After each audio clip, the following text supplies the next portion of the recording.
joining us today is my old friend, an old colleague actually, is Charlie Herbert, Major General Charlie Herbert. How the devil are you? Mr. Kindness, it's nice to see you. It's been a fair old few years, hasn't it? But it's good to hear from you. Yeah, you too. It was a great to have a little catch up we did the other night, and I was racking my brain who I could get on to come and speak about the current situation in the Middle East. And I thought, having followed you on Twitter, because I just joined Twitter, X, whatever you want to call it, recently, and I did a troll of people I know that I thought, I wonder if these people are on there. And I saw that senior military guys like yourself, the head sheds, all had Twitter accounts. So I followed a bunch of them. I saw yours, and I found your tweets about the Israel-Gaza conflict very interesting. And I thought refreshing and balanced and neutral. And from your professional, after God knows how many years in the army, your opinion on what's going on and what's going wrong, basically. It seems to be the thrust of it. So I thought that was a perfect place. So I thought I'll reach out to my old mate Charlie. I hope he remembers me. And we had a great chat the other night, and you thankfully agreed to come on and give us a brief. And we've had quite a few ex-military guys. I've had a general on before, who we know, talking about Ukraine, one about Afghanistan with an ex-SAS colleague of ours, and now I've got you. And great to see you after all this time. Thank you for inviting me, and it's nice because I've kind of followed your podcast for a while, and it's just you had some properly interesting people on, and I was listening to a couple more while I was out dog walking today. No, it's nice. I'm not a Gaza expert, as you know. I've never stepped foot in Gaza, and sometimes I feel a bit of an imposter even commenting on it. But as you say, Nicol, for the last 50 odd days since the 7th of October, I've commented on it from a military perspective. Viewing it through the eyes of somebody who spent 34 years as a soldier, a lot of which was spent in professional military education, studying war and studying warfare and strategy and operational art. So my comments on Gaza are always sort of made in that context, Nicol. I'm not a regional expert. I could probably pass Netanyahu on the street and not recognize him. So there's a degree of imposter syndrome. So I put that out there as a health warning to any genuine, Israel-Palestine experts that might be listening to this podcast. Well, that's fair enough. And all I want is somebody, like you said, is somebody with a balanced, bringing a military eye to it. And that's what I think. And then we could throw in a bit of opinion if you want to, which we probably will, let's face it. But I would like to start, Charlie, I want us to give a little bit of the bona fides, because I think you're a very unique man in that you joined the army as a private soldier. And I did. Well, of course, lots of people join the army as a private soldier, but you're right. I'm unusual in that I joined as a private soldier, and then after a few years, I then commissioned, and then after many years later, I left as a baby general, aged 51. So I spent 34 years in the army. Yeah, I was a serial underachiever, Nicol, at school, as I think you're alluding to. I tried to make good ever since, but I left school at 16. I had a handful of GCSEs, but not many. O-levels, as we called them in those days. Not many people remember that. And I did actually start my A-levels, to give me a little bit of kind of credit here. I started them, but at the end of my first year of my A-levels, having been suspended twice and not done very well in my mock exams, I think my teachers wrote to my parents. I think the report that year said, "You're wasting our time and your money. All he really wants to do is join the army. Let him join the army." So bless them, aged 16, almost turning 17, my parents finally gave in. They relented to what I'd always wanted to do, which was join the army at the earliest opportunity. And yeah, just after my 17th birthday, I joined the army. I went in as a soldier, a trooper, as we called it in the cavalry. I wanted to join the parachute regiment or the Green Jackets or something like that. But the Army Selection Centre, as it was then called, they said, "Look, you've got a French GCSE. you need to join the intelligence corps," which I just thought was hysterical. And I said, "Look, I don't want to join the intelligence corps. I'm not interested. I really just want to be a soldier. I want to drive around in a tank or jump out of the back of an armoured personnel carrier. I just want to have fun for a few years."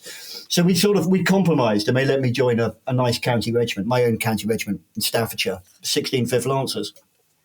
And so this slightly naive, very young kid, aged just over 17, joined the army. And it was interesting. I was too young to get in as a junior soldier, Nicol, which is what you tended to do at 16. So just after my 17th birthday, I started training in Catterick with a group of adults who were generally averaged aged about 23, 24, 25. A lot of them were very hard northern miners. So it was a proper kind of welcome to the real world. Yeah, you leave school and the next minute you're in training with some very tough, very worldly wise, streetwise ex-miners from Barnsley and Doncaster and places like that. But it was great. I mean, and the army was good for me, and I ended up staying 34 years, as you well know. And of course, we met a few years later after I'd commissioned. Well, we were in the same battalion together, the 1st Battalion, the Royal Highland Fusiliers, and that's a question then would have to be is how did you end up in a Scottish regiment, seeing as you're from the middle of England? I often wondered that question. I often ask myself that. It is a really good question. So I went to Sandhurst after sort of 3.5 years soldier. I mean, I was kind of thinking, what do I do next? And a couple of quite inspirational officers above me, a major and a young officer, a wonderful man called Rupert Hibbert, who was my troop leader. You probably never knows quite how influential he was in my life. They saw some spark of talent in me, which I don't think anybody had ever seen before, certainly none of my teachers. And they suggested that I applied to go to Sandhurst. So I went to what was then the regular commissionings board, the Army Officer Selection Board. They clearly saw something in me. I ended up at Sandhurst. Sandhurst, I didn't really know what I wanted to. I knew what I wanted to challenge, Nicol. I knew if I was going to stay in the army and be an officer, I wanted a real challenge, and which meant joining something slightly sort of different. I mean, what was going to give me a challenge? The Gurkhas I looked at, the parachute regiment I looked at. And my company commander at Sandhurst was a wonderful guy called Peter Haldane. I don't know if you ever met him. He was a Royal Highland Fusilier. And he saw me one day reading a book or something on the King's Own Scottish Borderers. I think I was reading a book on something about the Scottish infantry. And he and I had this fascinating conversation about, look, I'm looking for a challenge. I want something difficult. And he said, look, Charlie, you'll never find anything more challenging than commanding Scottish soldiers, particularly as an Englishman, or a mashman, as they call them.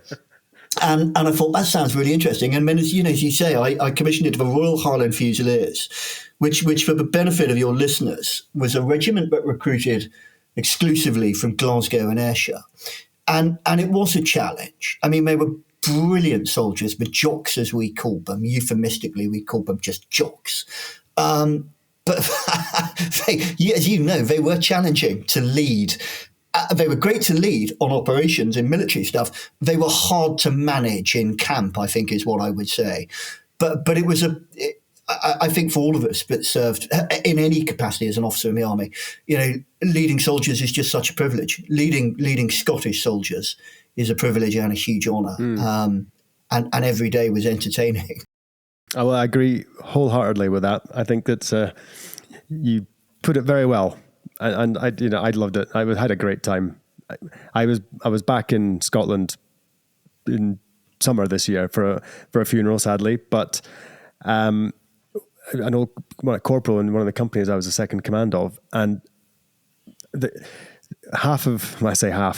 good portion of the company, Charlie Company, turned up as well. I hadn't seen these guys since God knows when, so since 2005, and we just got on absolutely famously. Had a great time, despite it being a funeral. But that's you know what I'm saying here. I'm not making light of the fact that it was a funeral, but it was a great send off for Mr. Johnny Moore up there. So it's a sad fact, isn't it, that we tend to have these reunions at funerals.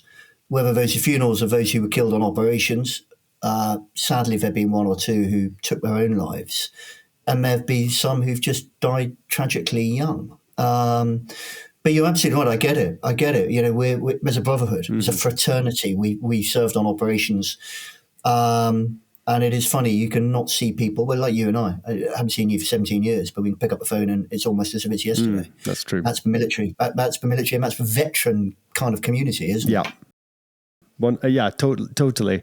And it is, because I haven't been back. I hadn't been back to Scotland for 3 years. Same with the UK. I hadn't been back for such a long time, but it was so nice to get back and see everyone.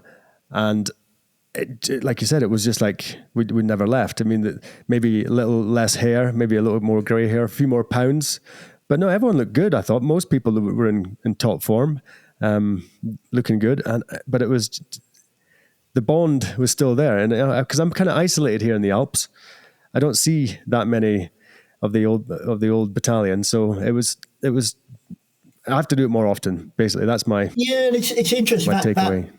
And I know you've talked a lot about mental health, particularly amongst the military or ex-military community, Nicol. And a lot of that, I think, does come from that sense of isolation. We're thrown together into this incredibly tight-knit institution. It is a band of brothers. And then I think a lot of the problem for people is when they leave, that sense of community, that fraternity, that sense of brotherhood is shattered. And I talk to a lot of people, especially when we leave the military. A lot of people say to me, my social life has just disappeared. And I say, well, that's just an inevitability because that was part and parcel of the army life. And I do think that's not half the problem, but it's a considerable problem, I think, with veterans' mental health, to be honest. Have you read... It's the loss of community. Yeah, yes. And have you read Tribe by Sebastian Faulks? I have. It's brilliant. It's a fantastic book. And for those who don't know the book, it is all about basically what we're talking about. And it's the theme is how tribe, we evolved as part of a tribe, as part of tribes.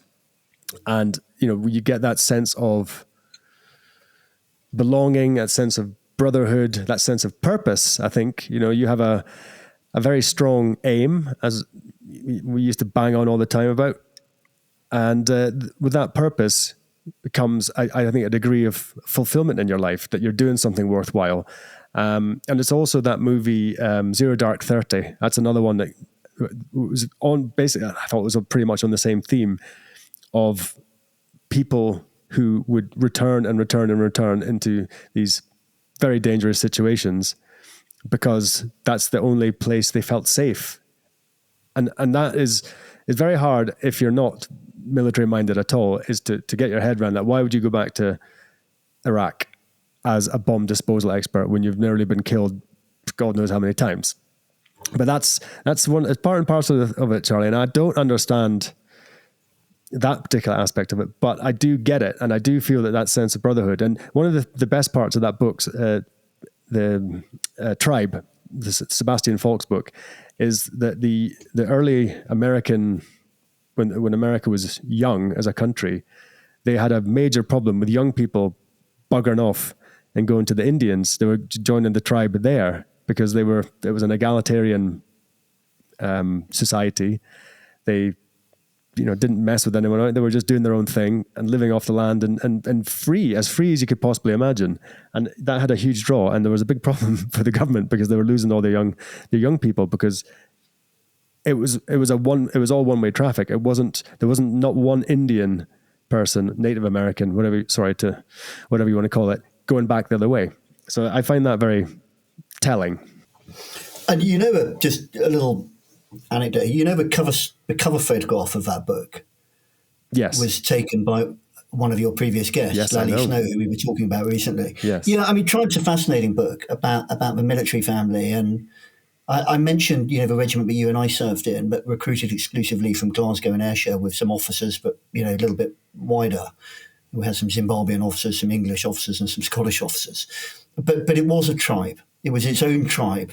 And those soldiers had largely been at school together. They knew each other's families, each parents, their uncles, aunts, and brothers. And it was a tribe. And when it went on operations, it was bonded exactly by that. And as you rightly kind of allude to, when you kind of leave that tribe, when you go out into the big wide world beyond it can be challenging for people. And again, I do think it does pose a challenge for ex-military people. I think, your point also about operations and the military life, is a kind of funny one, isn't it? I keep in touch with many soldiers I served with in Afghanistan, particularly when I was a battalion commander in 2010, Nickel, in Helmand. And the common theme there is it was the toughest tour I ever did, but it was the best part of my life. And so many of them say, I miss it so. And it's extraordinary, isn't it? But something that was so awful, experiences but will never leave them. Some of those awful, picking up the bodies of their friends who'd been killed by massive IDs. But they'll still say 14 years later, it was the best days of my life and I miss it so. And what they miss is not the horror and the sadness and the tragedy and the war fighting. It's the sense of comradeship. It's the sense of friendship. It's the sense of, that band of brothers, tribe. It is extraordinary. And it doesn't surprise me at all that you pick up on that book. It is incredible. You have to forgive me. I can't remember which battalion you were commanding. So I didn't command 2 SCOTS, which was, son of the Royal Highland Fusiliers. I commanded 1 SCOTS, the 1st Battalion, which I always thought was slightly better, commanding the 1st rather than the 2nd. And it was a brilliant battalion. And the soldiers were generally from Edinburgh and the borders, because it had been an amalgamation of the Royal Scots and the King's Own Scottish Borderers. And I inevitably, I loved that battalion. I loved my time with Royal Highland Fusiliers, 2 SCOTS, but I adore and look back with such fondness on my time commanding 1 SCOTS. I was fortunate enough, in a weird way, it's funny that we say that, but I was fortunate enough to take over command of the battalion in Iraq in 2008, and we had a challenging tour. 2009, I sent some soldiers back to Afghanistan. 2010, I took the whole of a battalion back to Afghanistan. So I spent a lot of my time. In fact, I spent the entirety of my 2.5 years focused on operations between Iraq and Afghanistan. We lost 3 soldiers killed in those 2 years. 1 died subsequently of his injuries. Dozens more had suffered life-changing injuries, double amputees, triple amputees. One who was paralyzed after being shot in the neck. And then others with the most extraordinary mental injuries, which continue to this day. Best of times, worst of times, Nickel. I wouldn't have missed it for the world. It was the greatest privilege of my life to lead soldiers on operations in Afghanistan. I very much believed in what we were doing there at the time. But it's utterly tragic. I was talking to my mother of one of the soldiers killed in 2010. I was talking to her yesterday, strangely. We're still in touch 13 years on. That's just how close it all is. So you were just saying on the phone the other night that you spent subsequently, after that posting as a commanding officer, you then spent a lot of time in Afghanistan, and you became a bit of I would call it an expert, certainly somebody who knows a lot about the country. And we had our old colleague, Ed Holm. He's been on here a couple of times, and he talked about Afghanistan. And what is it about Afghanistan? It gets this hold of people. People, you'd think that, because it looks like a dusty, rocky, hilly, mountainous, harsh terrain. Yet he thought it was the most beautiful place. He loved it. He misses it. He wants to take his kids back there someday. I'm not sure if he can with his background, but you could see. So I don't know if you've came across or you felt that same feeling. You had that same feeling. Yeah, 100%. I mean, I served in Central America. I served in the Far East. I served in Iraq. I served in Sierra Leone. I've served across most of North Africa and Maghreb. But the country that I truly fell in love with was Afghanistan, which is weird. Because it's also where we did the hardest fighting. But I did 3 tours there, 2007 in Kandahar, 2010 in Helmand, 2017-18 in Kabul. I was still in touch with lots and lots and lots of my Afghan friends. It's something utterly captivating about it. And I suppose that comes down to the people primarily and then the place. But the people they're quite unique. I suppose they're South Asian, so they're closest in many respects to sort of Pakistan and Indian, but they're not like Pakistanis or Indians. They're Afghans, and they have their own unique kind of makeup, whether they're Pashtun or Khazar or Tajik or Uzbek. They're so welcoming, so extraordinarily welcoming. which is incredible after near 40 years of warfare, foreign intervention by the Russians and then by NATO and US-led coalition. Incredibly warm people. And some of the real highlights of my life, I say often to people, were spent, in the desert or in the green zone, under the stars, in the company of Afghan soldiers. Each of the tours I did, I was embedded with Afghan forces, either Afghan army or Afghan police. I fought alongside them. I ate their food. We shared the same risks, and we travelled together. We came under fire together. We suffered casualties together. I don't know what it is. I've had Afghans to my house for dinner afterwards, and they're an extraordinary race of people. Which is why I think what ultimately happened, with the collapse of the government and the retake over in 2021 and our ignominious kind of departure with our tails between our legs was quite so hard, I think, for all of us to bear. And, as you said, Ed talked very eloquently about this. I think it's been very difficult. Beautiful country, amazing people, absolutely amazing, quite unlike anywhere else I've ever been and quite unlike any other race or people that I've worked with. So what is your view on the withdrawal from Afghanistan? Ed did a great job breaking it down, but I'm still trying to get my head around it, especially when you think about how much there's over $60 billion of materiel left behind. And I can't help but think, Charlie, getting to the crux of it now, if that was left behind, well, okay, let's not say that. That equipment is going to be used somewhere else. And I worry about because I think what we're going to talk about later on about Israel and Gaza is almost a prelude to which I think, well, I hope it doesn't happen, but a prelude to a larger conflagration in the region. And we've got plenty of time to talk about it. So I'm very interested to hear your views on this, because I saw just after it, I saw reports, and I think it was actually in the foreign press, not within Europe, or the West, shall we say, that Iran's Afghan border was getting probed, getting attacked by the Taliban. And I thought, there we go, that's the stuff that was left behind, and now they're using it against Iran. And I thought, this is not going to end well. What's your view on this? Well, I mean, thankfully, in my experience, the Afghans, as much as I love them, were rubbish at equipment maintenance. So all of the Black Hawk helicopters, which they took in 2021, and the Humvees and the armoured vehicles, I don't suppose many of those are still working. But one of my thoughts, it's a 20-year campaign, isn't it? It's really difficult to crystallise that into a short period. There's so much to draw from it, Nickel. 2001, after 9/11, and let's not forget why we went there. It was in response to 9/11. We saw the incredible use of special forces and American air power to effectively defeat the Taliban very quickly. The end of 2001, it was warfare at its most professional in some respects. So special forces, air power, and indigenous forces working together. Very few coalition casualties. Didn't cost very much money, and it was incredibly effective. And the Taliban were overthrown really quickly. So was remarkable to watch, and some really interesting lessons to draw. And 2002, 2003 is the first time I got involved. I was working in the MOD at that point, and we were trying to work out what next.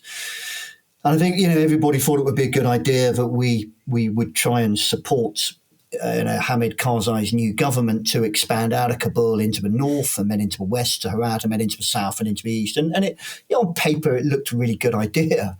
And it was based upon some sort of simple planning assumptions. And, we did that. So we poured more Western troops, American and Brits and Germans and Dutch and Canadians and Italians and Spaniards. We poured them all into Afghanistan. And every time we put more Western troops in, it appeared that the Taliban came back more successfully. So we saw, and I talk at the school where I work now, I talk to the first year boys about this a lot. We saw this escalating violence from 2003, 2004, 2005, 2006, which was just kind of bizarre. And think, how did we beat the Taliban so conclusively in 2001? But then we seemed incapable of defeating them, on the battlefield in 2004, 2005, 2006, 2007, to the to the point, I think, by about 2008, we in the UK had 10,000 troops in Helmand. And that was never the planning assumption, Nicol. That is, nobody had said, well, we're going to go there in 2001, and 8 years later, we're going to have 10,000 troops there fighting a big insurgency in a little province in the southwest of the country. But somehow it happened, mission creep, whatever you want to call it. And by 2009, you'll remember this, that awful day when I think 9 coffins flown back into the UK in a single day. And I think that, to me, that's the day that kind of changed domestic support in the UK and changed the UK commitment and appetite for this war. I think in the summer of 2009, politically and domestically, there was no more appetite for this war. And the same thing was happening in America. Any support for what had originally been perceived as a popular war had gone. And then what happened in 2011, the Americans finally killed Osama bin Laden. And 10 years after we went into Afghanistan, they finally killed him. And that, rightly or wrongly, was almost the point where everybody said, okay, game over. It's now time to leave. Leave it to the Afghans to fight their war. And as you'll recall, between 2011 and 2014, we drew our force levels down and we finished combat operations at the end of 2014. And then there was sort of this unsteady period where we poured billions and billions of dollars to prop up the Afghan army and the Afghan police and the Afghan government from 2015 onwards. And we had a few advisors there. We had about 10,000 advisors, contractors, who weren't doing combat operations, but they were there supporting the Afghan army. But it wasn't sustainable, Nicol. And as angry as I was with President Trump and then Joe Biden for the withdrawal, and as ridiculous as I thought the Doha Agreement was, in that it was reached between American diplomats and the Taliban without the Afghans being in the room, as ridiculous as all of that was, as obscene as it was, the war had to come to an end at some point. We had to bring that war to a closure. I think what we all hoped is that it would close with some kind of negotiated political settlement and it would be okay. What we didn't realise, of course, in 2021, in the summer, when we all withdrew, on the timelines that had been agreed between the Americans and the Taliban under the Doha Agreement, what we didn't realise is that the Afghan army, the Afghan police, the Afghan government, Afghan society would collapse quite so dramatically, quite so quickly, and quite so quickly. Nobody, I think, really saw that coming. A couple of people say they do. A couple of analysts say, well, we could have predicted it. Well, you didn't. We all thought there would be a 3 to 4 year battle between the Afghan forces and the Taliban, and a few cities would be taken by the Taliban. And eventually they'd come to a political accommodation and find it. And nobody, Nicol, in my view, anticipated. But the moment before we even got out, before we'd even left, that Kabul would fall to the Taliban, and that we would have to do those last 2 weeks, evacuating interpreters and those people who'd fought alongside us. But we would have to do that, alongside the Taliban. I mean, it was obscene. I mean, it breaks my heart, to be honest. Yeah, it seemed to me to be very, very badly handled. And the date, do you think giving it an actual extraction date was a bad idea? Oh, this is it's a debate that's dominated my military career, this one. Do you go for what we call a conditions-based withdrawal? Do you leave somewhere when all of the conditions are in place, when you've achieved everything that you wanted to do? Or do you leave based upon a timetable? Now, in an ideal world, you'd always go on when the conditions are right. But as you and I know, the conditions are rarely right. And if you do that, you never leave. And this will come. I'm quite sure we're going to come on to Gaza and Ukraine and various others, because it's the same debate here. When's it all over? Because the big wars would come to an end in 1945 with the complete destruction of Germany. Later in 1945, the complete destruction and the surrender of Japan. And 1982, the absolutely decisive victory in the South Atlantic. Most wars don't end like that anymore. They just don't. There's got to be either conditions or timetable. I hate the idea of a timetable. Every military person does. But I'm afraid politically, timetables become expedient because they're based generally on electoral cycles as well, Nicol, as you well know. Yep. Yeah, and for me, again, I tend not to watch the news. I read the news, but I don't follow the BBC or Sky or whatever, what they call the mainstream. But I do read. So I was, I think I was reasonably well up to speed with what was going on, but it just seems so awful and embarrassing that it could collapse that quick. And what do you think? Why do you think that the infrastructure that we spent, well, a lot of treasure and a lot of blood to set up an infrastructure that when the Western forces left, we'd have a society, well, as stable as a society as possible, and then leave them to it. So I would have thought that, like you said, it would be, maybe they would eventually lose, but what caused it? I mean, it seems to me, I cannot for a second imagine that it's down to military incompetence, because I just don't think that's possible. Because I just can't. I mean, for instance, yourself, even if I was in charge of it, it wouldn't have happened. You know what I mean? It's not like you just can't. It can't happen. You would plan for it not to happen. No, I'm kind of with you, and I don't think anybody's yet really done the detailed analysis and answered this question. We built an army and a police, and they weren't perfect, but we built an army and a police of about 300,000, which significantly outnumbered and out-equipped the Taliban, and they should have been able to hold the provincial capitals if they had the will to fight. And we built an Afghan special force of tens of thousands, which was very, very capable. So some of these units, the triples, were extremely capable, and they did fight, and they fought very hard right up to the end.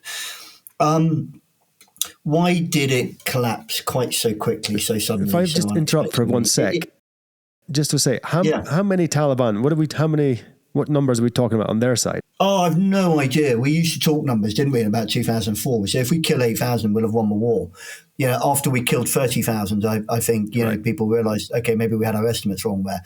I don't know. I genuinely don't know the overall strength of the Taliban. Don't get me wrong, it was kind of big, but it wasn't about numbers in the end. It was about the will to win and the determination. I think what kind of happened, I think Trump signed the sort of Doha agreement, and then Biden came into power, and he inherited a difficult briefing on Afghanistan. He couldn't go back on it. He delayed it slightly to August. He delayed it from May to August, which was the right thing to do. I think, Nicola, everybody assumed throughout all of this, all of the assumptions throughout my time in Afghanistan is when the mission was over, the Americans would leave behind a counter-terrorist capability in Afghanistan. So you would end up with this pro-America government under Ashraf Ghani, an Afghan army and an Afghan police, but was holding the majority of the country. But the Americans would leave behind a counter-terrorist force, probably of about 2,000, high-end CT capability in Bagram. And I think that's what we all assumed. In about March, April, when President Biden announced we're going, he said we are going, and we are going completely. Everybody's going. And my sense is that created a sense of shock in the Afghans that was so complete, they simply had no way of comprehending. Now, people will tell you, oh, yeah, but the Americans pulled out the contractors who were servicing the Afghan Air Force. Yep, they did. Pulled out the logistical support. Yes, it did. It pulled out the planners. Yes, they did. It pulled out all the intelligence capability. Yes, it did. It pulled out its drones. Yes, it did.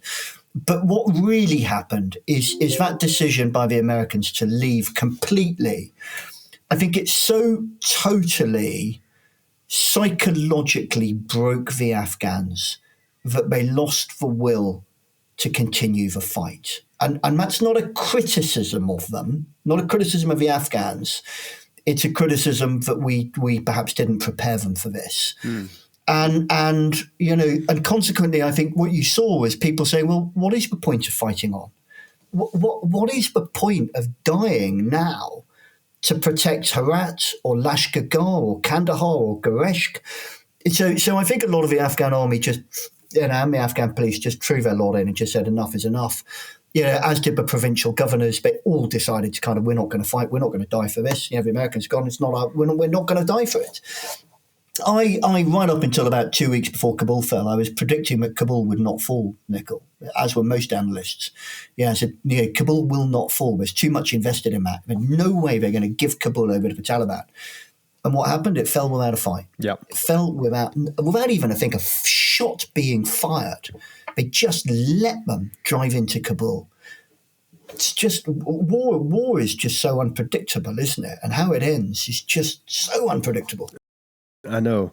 I still have the feeling, though, that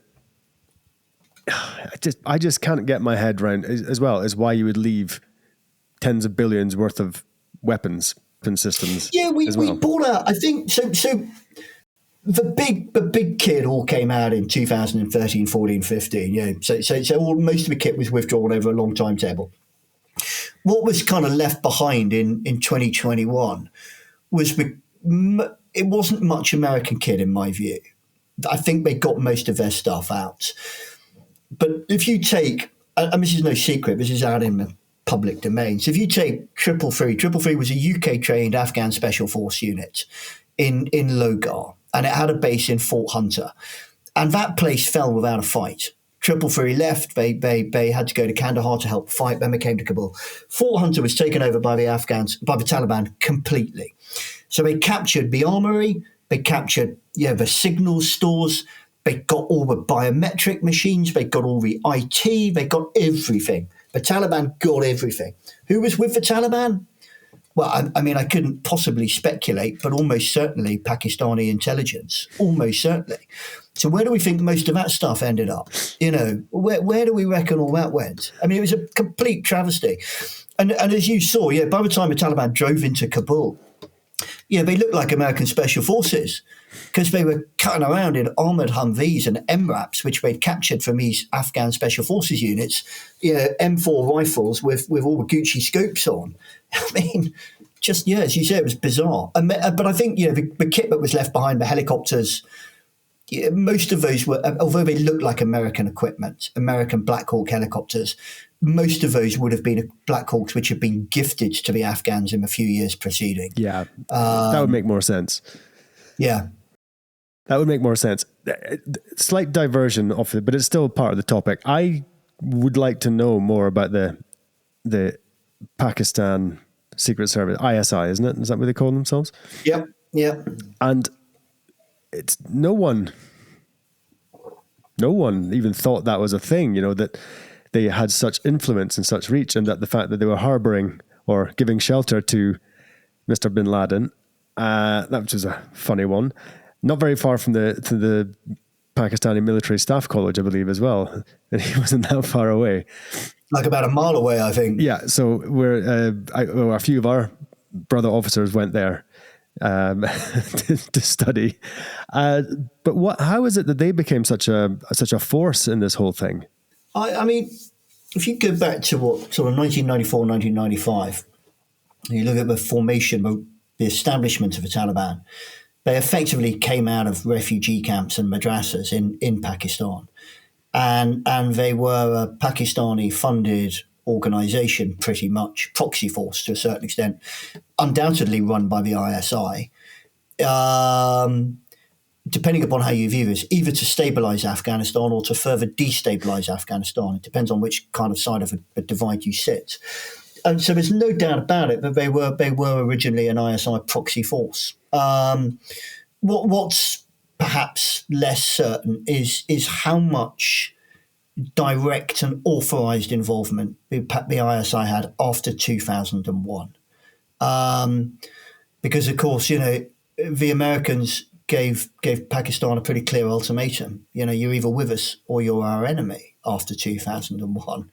And Mike, I don't know. I'm not sufficiently well informed on this, but I sense that whilst they officially supported the coalition effort and let convoys run through certain parts of the Pakistan intelligence and military community continued to support the continued to support the Taliban throughout that. And Pakistan remained a safe haven to the Taliban throughout the war. I mean, it was absolutely clear.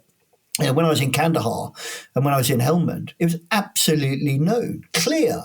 Where did the foreign fighters come from? Training camps in Pakistan. And you could track the rat runs. We knew exactly the routes which they were coming up, the crossing points that they were using in Baram Char and moving into Zabul and Spin Boldak and places like that. It was absolutely, and of course, once we got across back into Pakistan, they were in a relative safe haven again. So, the level of Pakistani involvement in support of the Taliban was incontrovertible. Brilliant book. The wonderful, wonderful journalist, incredible guy, Ahmed Rashid, who wrote a book on the Taliban, way back before 9/11. It's been updated a couple of times. If anybody interested, Ahmed Rashid is the expert. He's a Pakistani journalist who knows the Taliban better than anybody else ever, I think.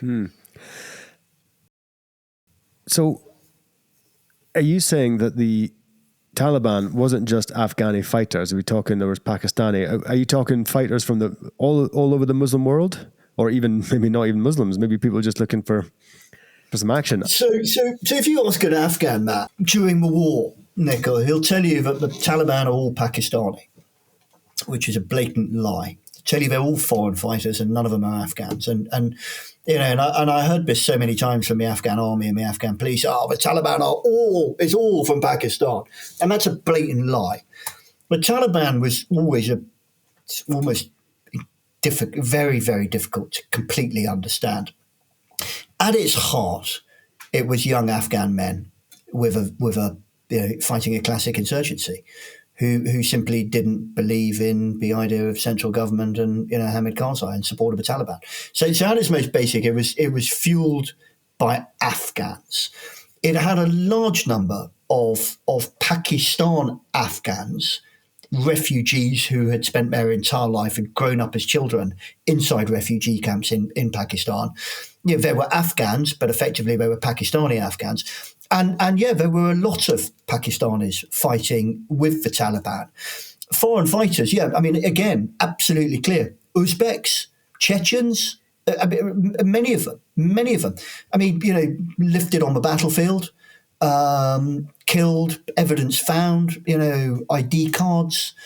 And when I say that, in August 2021, when the Taliban took some of these special forces camps in Bagram and Fort Logar, I'm not joking when I suggest that they probably had embedded Pakistani intelligence agencies.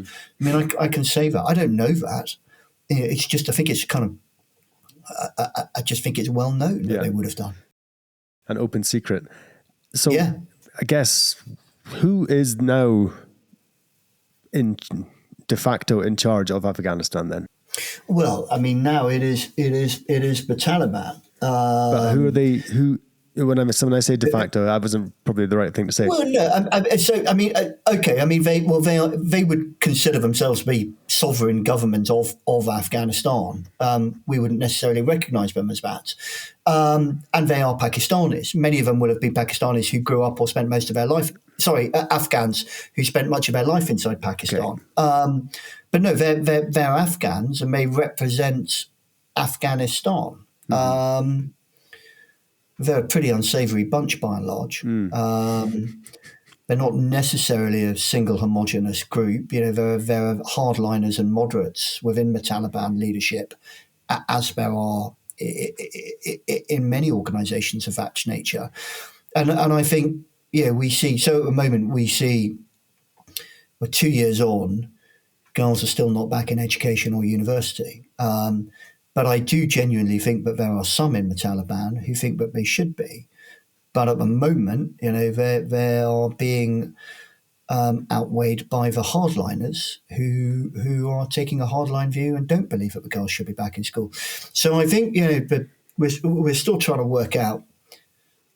I think everybody is still kind of trying to work out what is the Taliban post-2021. It's a different organisation to the one pre-2001. It is different. It's largely different people, but it just looks much the same at the moment. Okay. We've got to try and the best thing we can do is try to influence them persuade them, cajole them, coerce them, convince them to operate within the rules of law and within the norms of law. Yeah. Let girls go back to school, apply the basic levels of human rights, and don't harbour terrorists, most importantly. Whatever you do, do not harbour terrorists. Otherwise, we go back to where we were pre-2001, where the Taliban harboured al-Qaeda, which, of course, led to 9/11. Yeah, my neighbour, she called me up the other day, and I told her that I was going to have you on. We're going to talk about Afghanistan. We're going to talk about what we're going to talk about as well. And she said, ask him why the girls aren't back at school. And that was, so I said, okay. So there we go. You just brought it up yourself. But you have to give the Taliban credit, though. They've taken on the Western coalition, NATO, give them a black eye, and they did the same to Russia. So two of the big superpowers they took on and effectively won. It's quite remarkable when you think about it like that way. And they did it to Britain back in the 18th century, 1800s rather. And, it's weird, isn't it, Charlie, that the most modern, technically advanced military machine in history. It's a wake-up call, isn't it, Nick? Yeah, it's crazy. So we talk about NATO. We people go, yeah, okay, it's just NATO. Talking about the United States, it was a US-led alliance with the United States at the heart of it. A US coalition under a NATO flag was defeated by an insurgency group that, by and large, and I'm not being disparaging, by and large, were wearing flip-flops and firing AK-47s, and they humiliated us. They defeated us. And anybody who says we weren't defeated is lying, because we were defeated. We were roundly defeated by the Taliban over a 20-year campaign. Yeah, a few years ago, a chap wrote a wonderful book called The Utility of Force. And the thrust of the book was about just be cautious about how it's used, et cetera, et cetera. And now I always sort of joke about the futility of force. How rarely Western force, armed force, is used to good effect for long-term positive outcomes. I mean, it didn't end well in Iraq, did it? Let's face it. Didn't end well in Afghanistan. The two biggest interventions of the last 2 decades, didn't end well in Libya, quite honestly. We used force in Libya to oust Gaddafi. That didn't end well. Open-air slave markets.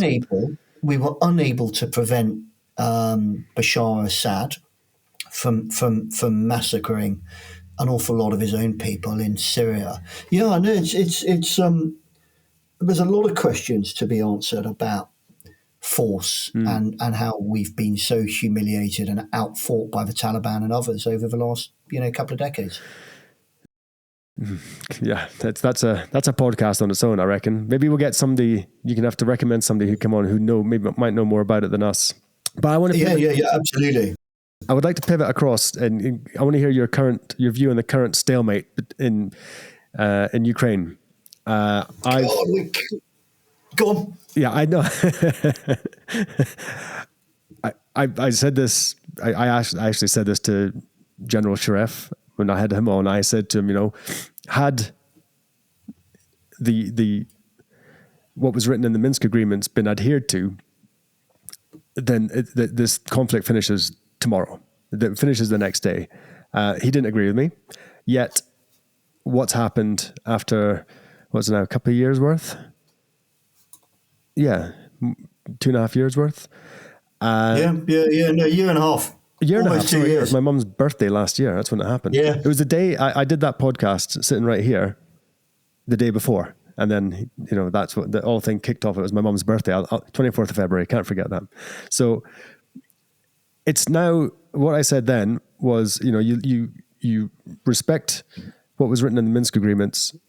You have the ethnic Russians. You draw a line down that the Dnieper River, and anything to the east of that is that they allowed to vote, and they did have a vote, and they voted to be separate or be part of Russia. I don't know exactly what the outcome of that was, but I think it was pretty overwhelmingly in their favor because they're ethnically Russian. Okay, and we know that Ukraine was never a country before until 1991, and it was based on the previous. It was an administrative district of the Soviet Union. So basically, they become their own thing. You guys take this. The Crimea, the island of the Crimea, the peninsula rather, which was the largest naval base for the Russian forces, and strategically the most important. They're never going to give that up. I mean, you would never have given, if you were the general in charge there, you would never have given that up. You'd have lost your head. And it just seems to me that hundreds and hundreds of thousands of people have died. The average age of a Ukrainian soldier now is 43, because the young people they're gone. Either they left or they've been killed or injured. And it just seems to me, again, atrocious decision-making, almost to the point that NATO were pushing for war with Russia, and they were trying to provoke a war with Russia. But the Russians didn't react to the provocation. They did what they said they were going to do. And I'm not sure what your opinion on this would be, but my friends would ask me about this because they say, you were in the army, you have an idea. And I thought, well, I don't have any idea. It's been a long time. But the Russians don't fuck about. You don't want to be messing with those guys. They know what they're doing. It's not like, in the Middle East where you're up against, like you said, guys in flip-flops. But you have a situation there where they could have run through Ukraine in, I would say, a matter of days had they wanted to. And what I think a lot of people might not realize is that behind Vladimir Putin, there are far more hawkish people who would take his place. If anything did happen to the motherland of Russia, that they would have gone in and leveled it afterwards. So that's kind of what I'm thinking right now. And I'd really like to hear what you think about that, of this situation. Gosh. Make it easy for you, pal. We're covering all the sort of miserable subjects here, aren't we? War. We'll do pestilence and disease and famine next. Yeah.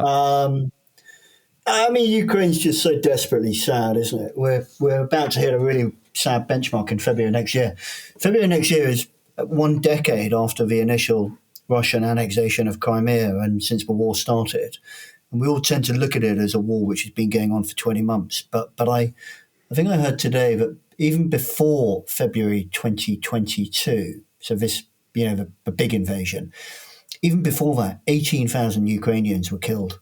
So this is a war that's been going on for a long, long time for Ukraine. And it's a war that I think has implications well beyond Europe. Yes. Certainly well 100%. Beyond Eastern Europe and Ukraine. And I think right now it arguably, Nicol, it has implications as far as China and Taiwan. Absolutely. And I think, who is the one person or the one country that's watching this right now? It's China.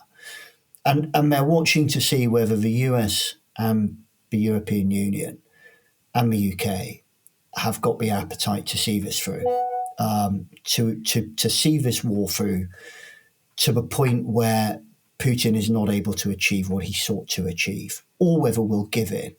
And if we give in, as we did in Afghanistan, what is China going to conclude?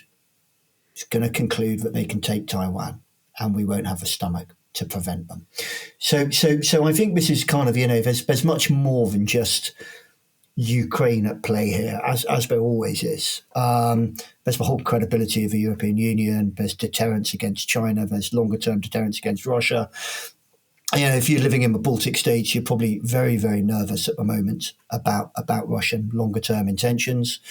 So it's hellishly complicated. Without answering all of the points that you kind of raised right there about 2014 and before 2014. What's clear to me is Russia were unable to achieve their military aims in February of last year. They I think rather glibly assumed they'd be able to take Kiev with this kind of quick thunder run, a descent operation, helicopters, blah, blah, blah. And actually they got a hammering got an absolute hammering in February of 2022. And then since then, it's turned into this awful, ghastly, barbaric, horrendous war of attrition. And I don't know about you, Nicola. I grew up reading books about the Eastern Front in the Second World War. Sven Hassel and stuff like that. And the imagery that's coming out of the Eastern Front looks and reads like that. And the Russians are fighting this war in pretty much exactly the same way that they fought the war against Nazi Germany in 1942, 43, 44, 45. Penal battalions. They've created penal battalions. They emptied their prisons. And people are being put into penal battalions, which are used as a meat grinder. That's the expression they used there. These people's life expectancy on the Eastern Front is about 6 weeks. I mean, it's insane. But Russia clearly thinks, or Putin clearly thinks, that he has the manpower to do this. And at the moment, he's still got the equipment. So he keeps still throwing thousands and thousands and thousands of infantry into the fight every month, and they're being killed. The Ukrainians are kind of trying to defend, they're trying to retake some of this territory. They don't have the luxury of that kind of manpower, and they definitely don't have that kind of mentality where they're prepared to sacrifice young men and women, in a way in which Putin is.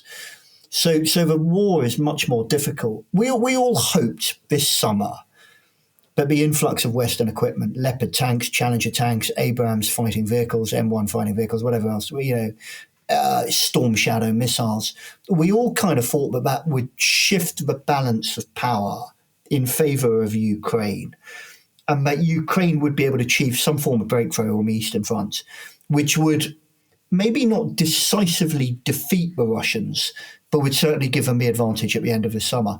And what's happened, as you know, and your listeners will realise, is that hasn't happened.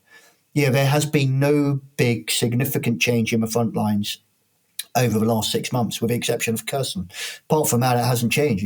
I don't think it's wrong to use the Western Front in 1916 as an analogy. That's what it feels like. Trench lines divided in places by a kilometre or two, sometimes much less than that. With just infantry attack after infantry attack. It's an artillery war pounding these trench lines, drones supporting all of this, and it's just ghastly.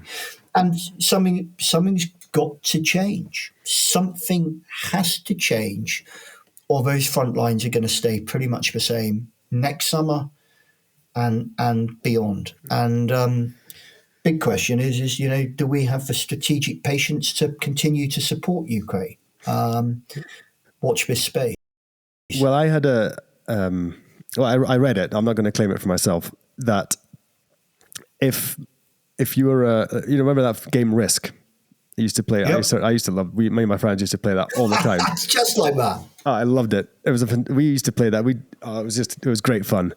And you'd kind of try, and you're trying to be sneaky. You're trying to do, you're being strategic. It's just a fantastic game, trying to get one over on your pals. So I was reading this one, and the guy made the analogy is that you got Russia, Ukraine. Obviously, China's watching. At the same time, this is what you do to defeat the West, or, make them not the force that we perhaps think we are, okay? China takes Taiwan. The Yemenis attack Saudi, and the Iranians attack Israel, all at the same time. And the Western forces, the Western coalition, the NATO coalition would be in dire straits, I would think. What do you reckon to that? I hope we don't see that. I know, that's what I'm saying. But if you were playing Risk and you could end it all in one go and win the game, that's probably what you would do. Yeah, I mean, it sort of presupposes that they're all kind of joined up, and they all have their own agenda, strategic interests. Yeah. Iran's strategic interests and China's and Russia's are not necessarily aligned. They'll form alliances. The enemy of my enemy is my friend, as you well know. will China, Taiwan. I'm just not. I've not really studied Asia Pacific, and I don't know if they're genuinely serious about a military retaking of Taiwan. I'm not sure if they've got the capabilities to do it, but God help us if they do. And what I don't know is whether the Americans would be able to do a great deal about that. Yeah, Middle East, Iran, intractable issue. I mean, completely intractable. Yeah. I mean, that scenario you paint, I just hope we kind of don't see it. We're in a difficult period, aren't we, Nicol? But I don't think it's the worst period we've ever been in, to be quite honest. Maybe in our lifetime it all looks a little bit grimmer than it did do. But if you go back to the sort of 1970s, life wasn't too great, was it? We faced an existential threat from the Soviet Union. And our parents' generation will tell you that the threat of a nuclear war was incredibly real, and that came very close, of course, as a result of the Suez crisis. And I don't think we're, God forbid, I hope we're not at that kind of state. I think generally the world is a safer space, a safer place than it was, but it just looks a little bit crazed at the moment. But politics looks more crazed than the security situation, to be quite honest. Yeah. And that's the bit that politically speaking, yeah. Yeah, absolutely. And so we're an hour in, and now we've finally got to the Middle East and Israel and Gaza. So what's your take on this, Charlie? What's going on? I look with horror as to what's happening there. I think, like I said, it was good to read what you're writing on Twitter, because all we see, it's not all we see. There's a lot of the governments are all saying, yeah, we're all for it. The people in the street are saying, what the hell are you doing? Can we possibly support what's going on there? Because I think the average, you like to think that, you think, God, people they're not really they probably don't know the nuance of things, but they know right from wrong. And I couldn't put my name to this. I think what's happening is horrendous, and I think it could be stopped. I just think it's completely unnecessary. What do you think of that? I've never seen an issue or conflict that's so polarizing, to be quite honest. Yeah.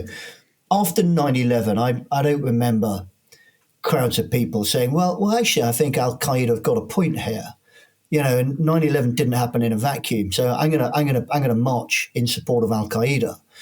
That kind of didn't happen. There was no polarization. It was very, very clear what the case was after 9/11. So after 7th of October, what we've seen is this just extraordinary polarization, isn't it? Of those people that are very, very pro-Israeli and those people that are very, very pro-Palestine.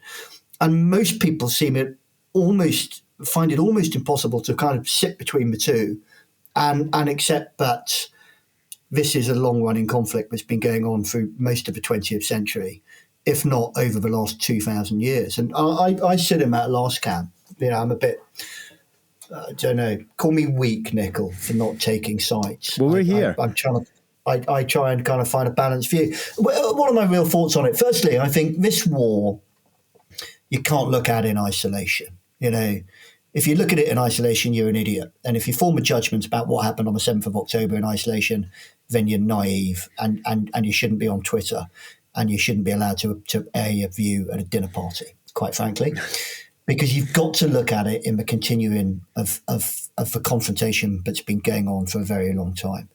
I was thinking about this, 1948, 1967, 1973, 1982, the Israeli invasion of Beirut, 2006, the war against Hezbollah, 2009, war in Gaza, 2014, war in Gaza.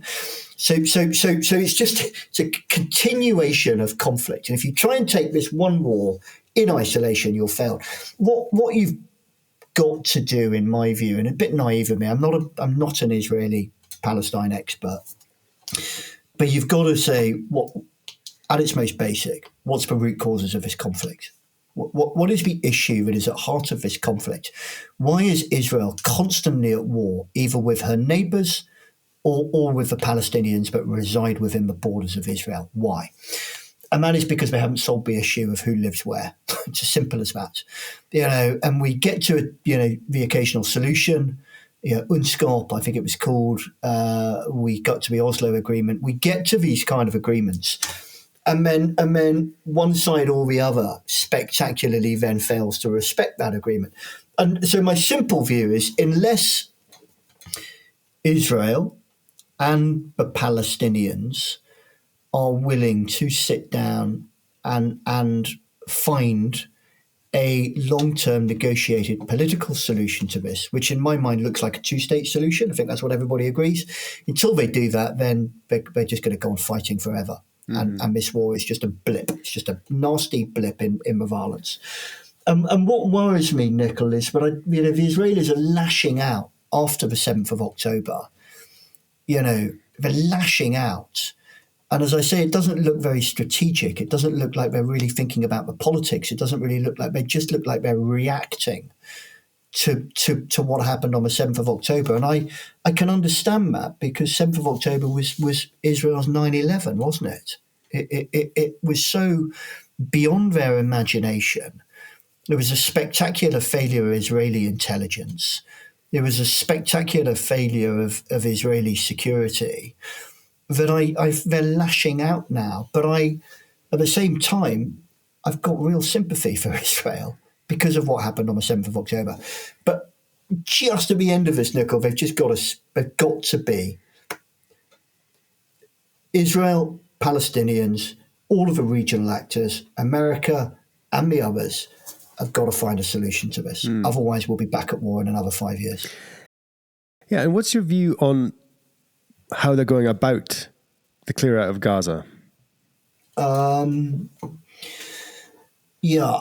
mean, you've seen stuff on my Twitter about this. Were they right to kind of launch a ground war into Gaza? I don't think they had a choice. Politically or militarily, they had to. They had no choice. They have a right for self-defense. They have a right to attrit, defeat, destroy, whatever you want to call it, Hamas. It's how they go about doing it that I have an issue with, if I'm being honest. So their stated aim was to destroy Hamas, to annihilate it, as they've said. And then they've gone in there with this kind of war-fighting mentality in a very, very heavily populated area, in such a manner that it is inevitable that many, many thousands of innocent people will be killed. Indiscriminate use of force, air power, tanks, artillery, mortars, all of this stuff. And that's the bit that I struggle with. I have no problem with a robust Israeli response. I think anybody would do that. I have no problem with the idea of destroying Hamas. I think they have to do that. They have an obligation to do that in parallel with finding a political solution with the wider Palestinian problem. I just don't like the way in which they seem to be willy-nilly, happily dropping 1,000-pound bombs on apartment blocks and hospitals and schools. And I find that immoral, unethical, and borderline illegal, to be quite honest. Well, it's not how to fight a war. Well, that was going to be one of my points, is the legality of the whole thing is people might make the assumption that everyone is pro-Hamas, but they're not. It's far from it. It's I have actually a good friend of ours is Palestinian who lives here. Her father studied in the UK, and he left I think it was 1967. There you go, to go and study in the UK, and he can't go back. He hasn't been back since. He can't go back, and he can go back and visit, but he can't. He's not allowed to go back and settle there. And they're from Gaza. They have no love at all for Hamas. So, and let's face it, our intelligence, the Western intelligence knows this. The politicians must know this as well. It's not a secret. So how is it that the people who maybe most of them don't even like Hamas, don't want anything to do with this Hamas, but yet they're the ones being punished? It's not right. first and foremost. Yeah, no, you're absolutely right, Nicola, and you're viewing this with a moral and an ethical angle, as I would expect you to. And people go, yeah, well, but they voted for Hamas. Well, okay. I mean, let's say I voted for the Conservative government. Incontrovertibly, the Conservative government were elected into power a few years ago with Boris Johnson. But that doesn't mean that every Brit should die if this government does everything wrong. It's just with this notion that 2.3 million civilians should be held responsible and accountable for what happened on the 7th of October. That is just deeply flawed, deeply flawed. And we need to move away from that kind of thinking. Mm-hmm. They're not responsible and they shouldn't pay the price for it. And, you mentioned there was a massive intelligence failure. I got issues with that. There was an Egyptian official came out and said that he spoke to the Israelis and warned them and said, hey, there's something brewing. You guys need to, keep your eyes and ears peeled. And then we find out on that day when all those rockets were launched that this much vaunted Iron Dome that we hear about, which is impenetrable and, blah, blah, blah. That mysteriously stopped working for 7 hours while these rockets were fired. Now, if it sounds like I'm being conspiratorial, it's because it sounds conspiratorial. Do you know what I mean? That two massive coincidences at the same time. And quite frankly, I'm not buying the official story because it doesn't make any sense. If you want to, I think is fueling, part of the I'm not saying the anti-Israeli government sentiment.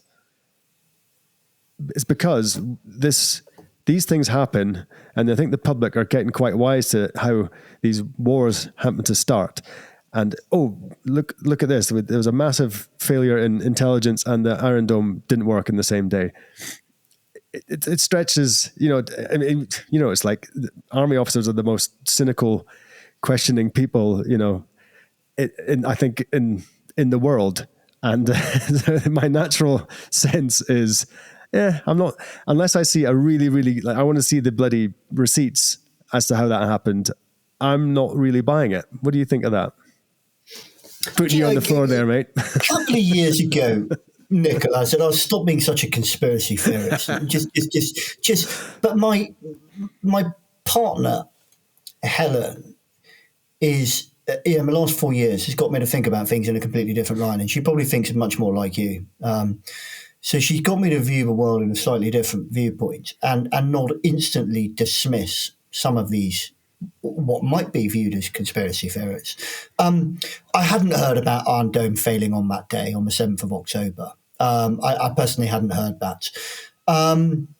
Was it an intelligence failure? In my view, it was a massive intelligence failure. And I don't think it was that the intelligence wasn't there. It was that it wasn't picked up and it wasn't acted upon. Apparently IDF on the border with Gaza had seen and had reported many indications of what Hamas were up to, practicing border breaching, practicing various bits and bobs, practicing even hostage taking. As you say, there's this rumor that Egypt warned the Israeli government that something was brewing. I just think it was a bit like 9/11. It was beyond the imagination of the Israeli intelligence community and the Israeli politicians to see this coming, simply beyond their imagination, exactly like 9/11 was. You could have these little data points, little things warning you about it, but it was so impossible to imagine, but nobody could foresee it coming. So I think it was an intelligence failure. And interestingly, my sense is what we're seeing, this very, very vicious response, to me is the product of that. It is to a certain extent the Israeli intelligence community and the Israeli military, the IDF, seeking to restore their reputation in the eyes of the Israelis through a decisive military victory. That, I think, is what we're trying to do here. Because when the guns fall silent, Nicole, whether that's in a couple of days' time, and I know they're silent temporarily now, but who knows what's going to happen. But whether they fall silent in a couple of days' time or in a couple of months' time, a lot of heads are going to roll in Israel for what happened on the 7th of October. Netanyahu's finished. Let's face it. Yeah, he takes blame. The head of Shin Bet, the Internal Intelligence Agency, he's finished. The head of the Israeli military, he's got to be finished. I mean, he left nobody to secure and protect southern Israel against Hamas. All of the Israeli military have been moved up to the West Bank. I mean, it's quite insane. And I don't think it's a conspiracy. I just kind of think it was they took their eye off the ball for too long.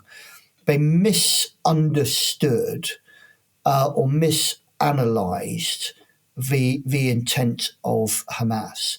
And Hamas, as much as I think they're utterly disgusting organization that need to be wiped from the face of this earth, played a very clever game. They led the Israelis, a merry dance, and the result of which I think the Israelis took their eye off the ball. Okay. Yeah. No, that's never. There is a quote. Never put it down to conspiracy when it could be easily put down to just sheer incompetence. There's a really good quote by somebody who's much better than doing these quotes than I am. I'm sure you know it, but I don't. I couldn't even tell you who said it. But the concerning thing for me is you got two U.S. carrier groups there in the Eastern Med. I think is it the Qataris? Certainly the Saudis are coming out and saying, what are you guys doing there? This is bang out of line. You need to stop. You got Erdogan in Turkey coming out and saying that if you don't stop this, there's going to be repercussions. And you've got Syria and Lebanon in the northern, to the north of Israel, and you have the Hezbollah there. So they've got, they're known as being a proxy, an Iran proxy. Okay, I didn't actually realize that until a couple of years ago. I didn't know who was behind them. That's what we've been told. Jordan staying out of it, Egypt staying out of it. There's things going on in Iraq. American bases in Iraq are being attacked daily. Several times daily sometimes. And I've learned that Turkey can mobilize 1 million soldiers at pretty short notice. I don't know if you know anything about that. That seemed pretty ambitious to me, but Turkey's a big country, and they have nukes, although they're American, but near the Syrian border.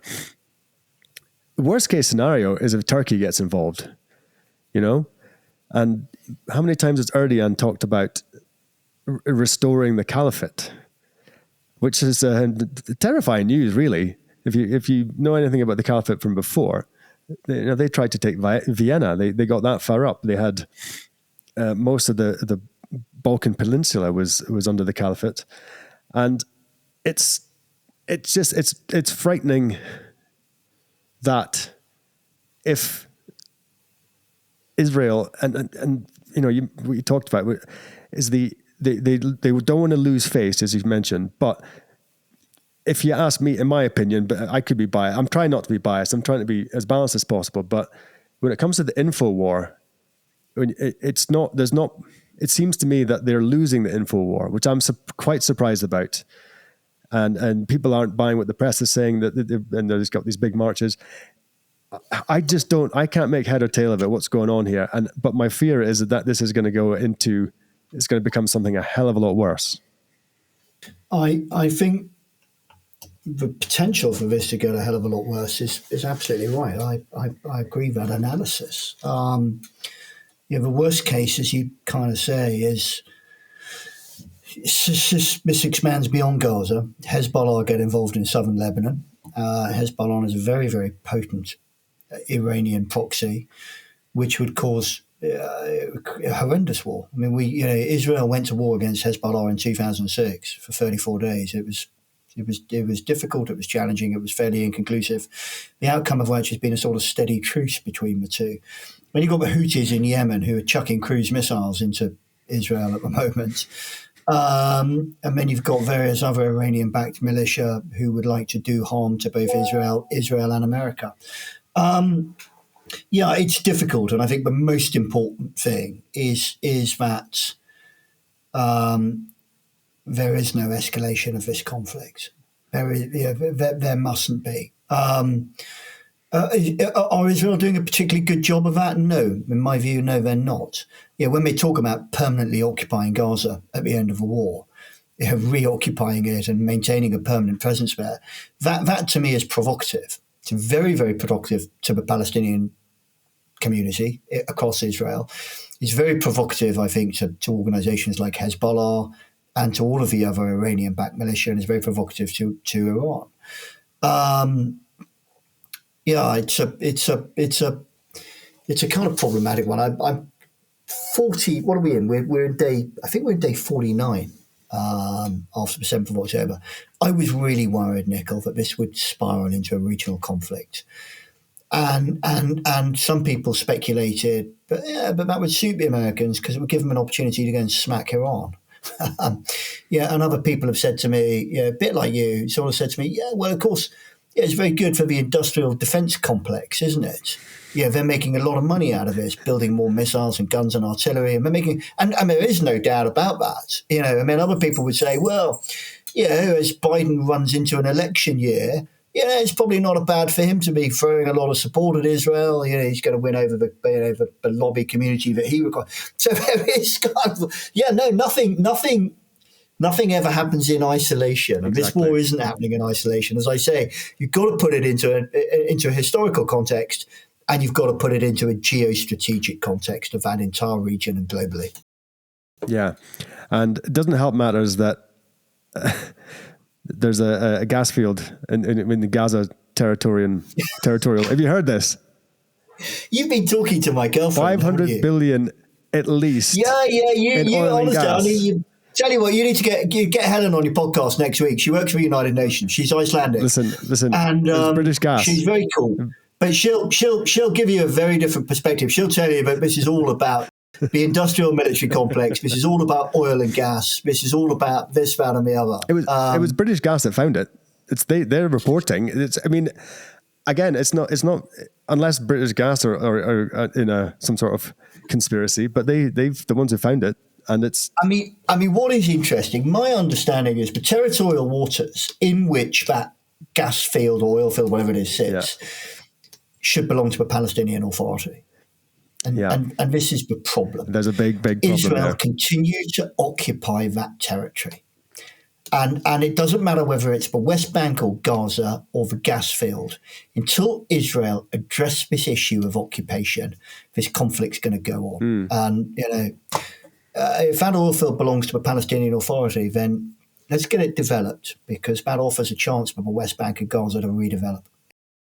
It really does. I know, and it could be. I've been to Tel Aviv.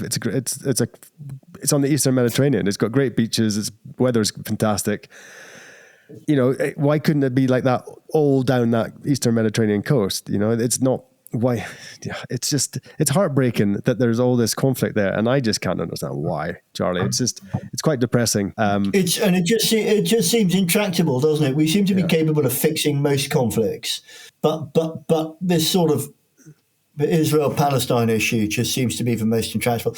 If anything good comes out of this awful war, Nicol, then let's hope that it is renewed effort by the US and by Qatar and by all of the stakeholders, all of the regional actors, to find a long-term solution, but will bring all the fighting to an end, because it can't go on forever. Well, amen to that. It's a heartbreaking situation, and nobody wants to see it. I think there's no appetite for this amongst the public wherever you go. I'm kind of a loss for words for once, but I agree. I agree that we need to get this sorted out very quickly. Now, for once, I have to get back down the road, get my kids, sort out my wife and kids. But Charlie, it's been great to have you on, mate, and it's great. I love having these people who are experts in the field, general field. I'm a general expert. I'm not an expert in anything, No. but no, it's been good to talk. So thank you. Yeah, and it's very interesting to get the perspective of someone who's been at the highest echelons and, probably privy to a bit more information than, a lot more information than the rest of us are going to hear. So it's a great pleasure to have you on, Charlie. And I got to get down. It's snowing outside. -15 today. Well, look, no, good to talk. Take care. Lovely to see you. And thank you for inviting me. Yeah, absolutely my pleasure. Thanks for listening. Bye-bye.